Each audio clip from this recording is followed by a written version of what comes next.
been a heavy week, hasn't it? And, I think despite they got off to a shaky start, I think given everything that's transpired, the Sydney Football Club have handled things after the incident fairly well. Thank goodness for Andrew Pridham, who's shown immense leadership. You heard from Dean Cox and Callum Mills there. We've had lawyers interviewed. We've had, people come out left, right and centre. It's been a wild ride. And it's caused us all really to reflect in different ways. I mean, I think that I'll just make the point first and foremost. The thing that I've become cognizant of, the impact that it's had on the industry and women in the industry. Kelly Underwood wrote an amazing column in The Age. If you haven't read it, just go to the Age website and find it. And she talked about the fact that 1 in 5 women since the age of 15 have experienced some form of sexual violence, which is just, a ridiculous number when you think about it. And, the three of us sit here as 3 men on Friday nights and talk about all the great things that footy brings us. That's 20,000 women if they were full in the MCG here right in front of us. That's a huge number. And so this week has been particularly triggering for women in our game and women outside the game as well. And I think that we all need to be aware of that. So the police investigation will play out. We don't know whether they will find enough evidence to charge or to lay charges. There could be, from what I heard from Tom Elliott's show today, it sounds like there could be, civil suits as well. And then there's the football part of this, Lloydie and Jimmy. And both of you were such great leaders for your great clubs in the not so distant past. And this is going to be separate to everything that's happening with the police investigation and any other form legally. This is going to be a huge moment for the Sydney Football Club and their culture, isn't it? The take away the finals campaign that they're about to enter in. We'll wonder how we'll reflect, in history of this moment. We're going to open up the call line, the Nick Theodosi open line, which is 133 693. Just be mindful this is a legal matter still, so just be careful in what you go ahead with. But the lines are open. The Nick Theodosi open line, 133 693. Selling a late model SUV or European car, always buying prestigecars.com.au. Everybody should own a Prestige car at least once in a lifetime. Just to you, Sam, first. I followed your comments throughout the week. You've been on a number of platforms. Do you feel like they missed the right note at the start, the Sydney Swans, but since then they've delivered?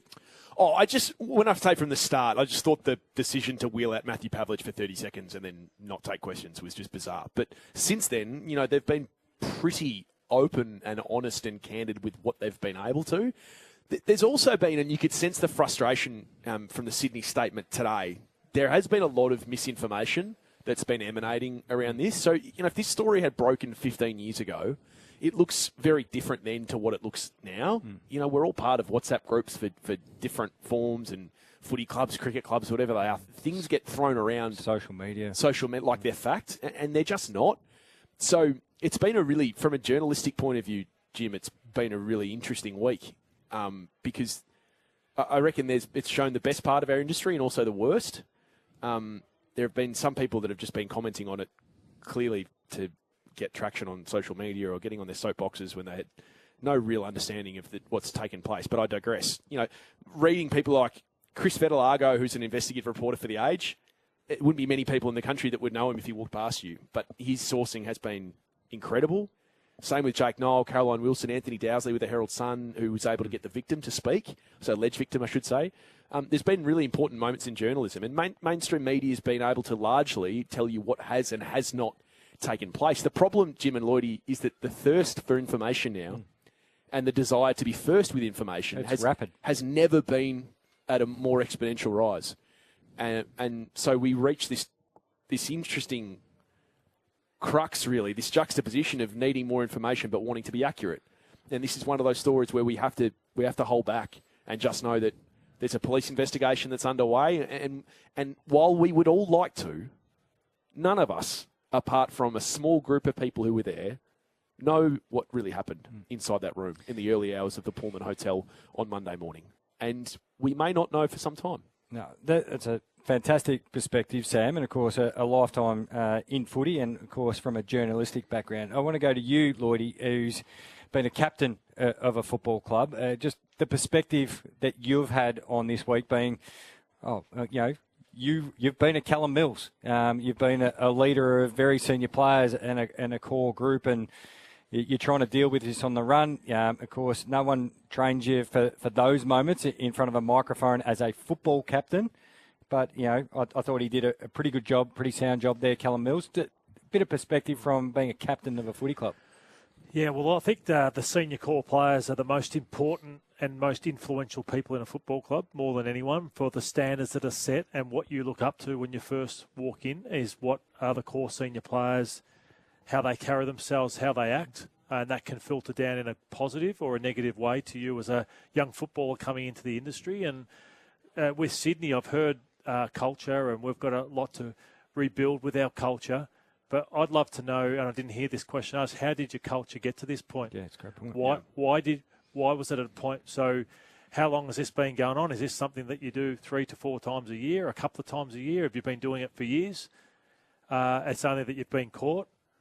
How has it got to this point? Do you mean going out into the early hours of the morning? And then doing what they would do back in a hotel room, who they invite back and what they think's acceptable, and the way they act towards women in that sense. Who do they think they are in that situation? From when you talk from a culture that you are no bigger or better than anyone just because you kick a piece of leather around, which some people get ahead of themselves in that regard,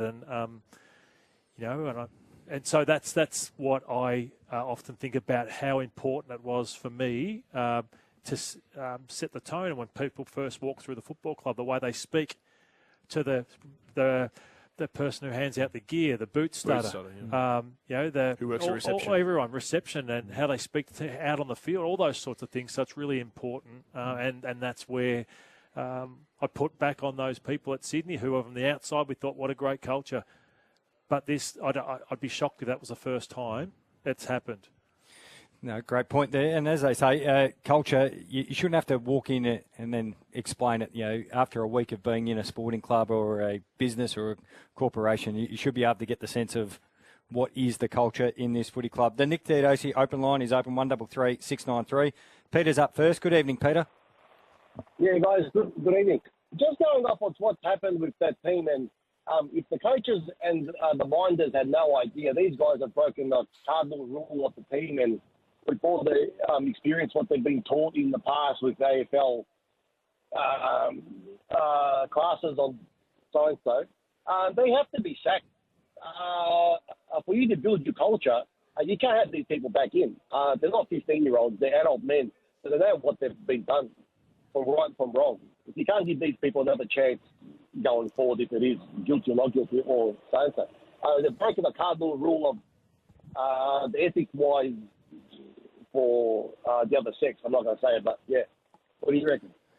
Thanks for your call, Peter. I still don't think we've got to the end of what the ramifications will be for the players and the Sydney Swans. But Jimmy, it's going to go on for some time. And not just if they're still at the club in the next 6 months, it's going to come back. It's just going to keep coming back and haunting everyone. And this is going to take years and years and years, I think, to dissipate. So that's where, even like, for example, if I was one of those 5 and I wouldn't be heading into the rooms on grand final day and trying to support, and they lose a grand final and all the players and the staff come walking back in, I'm sitting there. And I remember it was a completely different situation. Remember when Dennis Pagan saw 2 players who had been suspended in a prelim in 97? It was Glenn Archer and it was Wayne Swass. You cost us. But this was because they got reported on the field. But it's just it's just going to keep coming back to...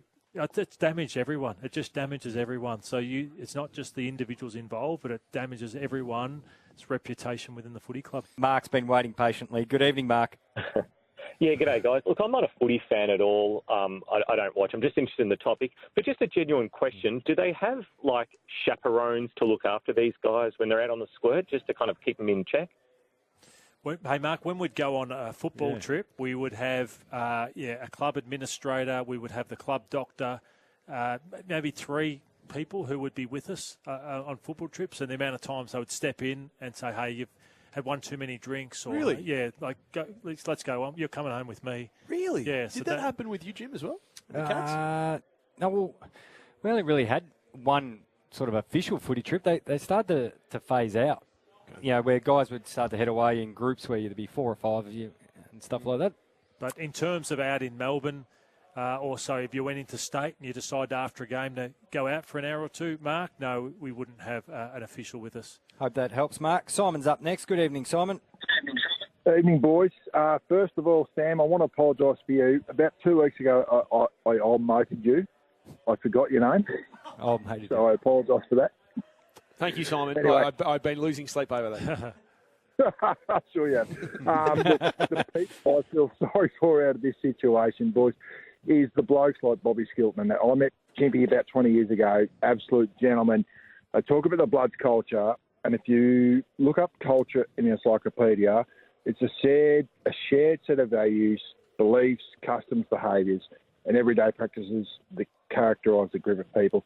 If I hear the Bloods culture one more time, I reckon I'll spew up. That's gone out the window for me. Yeah, it's going to be difficult for them to repair, Mark, and it's going to take them quite some time. Thanks for your call. And Gordon, good evening. G'day, Gordon. Notwithstanding the police investigation going on, each of these guys signed a contract with the club. They're in breach of that contract. Termination is really the only outcome.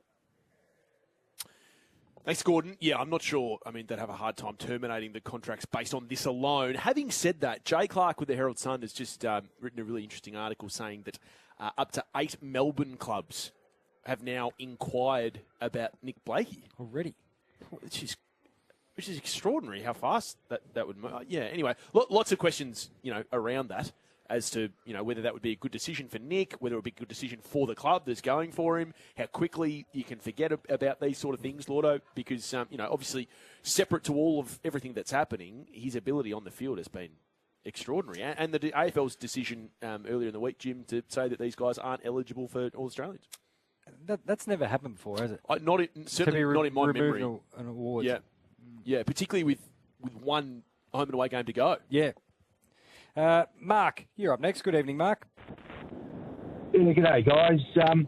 I listened to that interview with that lawyer this morning with Tom Elliott, and there's only one word to describe that. It was grubby, the way that lawyer spoke and led Tom and made spurious allegations. I do hope the Swans hierarchy have a go back at him. He hid behind words like allegedly, etc. And allegedly, what I heard was an extortion attempt on air. Sam, I agree with you. The Swans have acted very quickly and appropriately with their sanctions and so on. And no one knows who's guilty of what in that room yet. So we need to don't jump to conclusions. Don't go sacking players like Gordon has suggested. Let's find out what went on in that room and by whom. Thanks, Mark. Thanks, Mark. Yes, it's going to take some time before we actually get anything out of this as far as information or where it's going to next.